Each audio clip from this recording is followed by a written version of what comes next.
भाईंदर पूर्वेच्या गोरदेव गावात असलेल्या स्वर्गीय इंदिरा गांधी उद्यानात असलेल्या तलावामध्ये काल सकाळी अनेक मासे मृत्युमुखी पडले। उद्यानातील सुरक्षा रक्षक यांच्या म्हणण्याप्रमाणे उद्यानात येणाऱ्या नागरिकांनी तलावात टाकलेल्या शिळ्या भाकरी, पाव व ब्रेडमुळे पाणी दूषित होऊन मासे मृत्युमुखी पडत आहेत।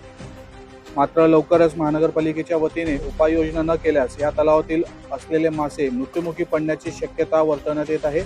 याबाबत उद्यान अधीक्षक नागेश विरकर यांच्याशी संपर्क करण्यात आला होता, मात्र त्यांच्याकडून कोणत्याही प्रकारची अधिकृत माहिती मिळालेली नाही।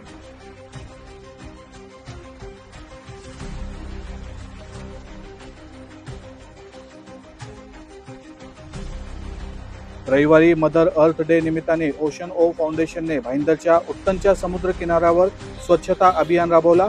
ओशन ओ फाउंडेशन कडून 281 वा स्वच्छता अभियान आयोजन करण्यात आला होता। सदर स्वच्छता अभियान उत्तनच्या वेलंकनी समुद्र किनाऱ्यावर करण्यात आला होता।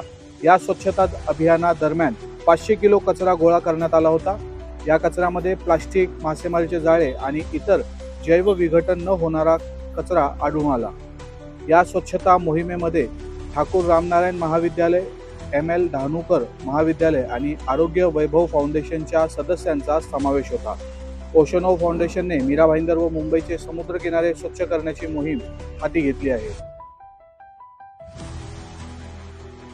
मीरा भाईंदरच्या मनसेच्या उपविभागाध्यक्ष यांच्या गाडीचा ठाण्यात अपघात। काल रात्री ठाण्याच्या आनंदनगर परिसरात विरुद्ध दिशेने येणाऱ्या टँकरने एका चारचाकी वाहनाला दिली धडक। सुदैवाने कोणत्याही प्रकारची जीवितहानी झाली नसून गाडीचे मात्र नुकसान झाले आहे।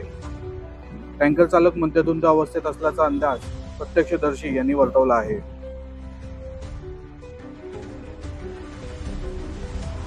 मीरा गावठण परिसरात दामू नांबियल चाल व संघवी इको सिटी यांच्यामध्ये नाल्यालगत असलेल्या पाण्याच्या टाकीखालील माती सरकत असल्याने मोठी दुर्घटना घडण्याची शक्यता। संरक्षण भिंत नसल्यामुळे दुर्घटना होण्याची दाट शक्यता। आजूबाजूला राहणाऱ्या नागरिकांमध्ये भीतीचे वातावरण। महानगरपालिकेच्या अधिकाऱ्यांकडून दखल घेण्यास टाळाटाळ।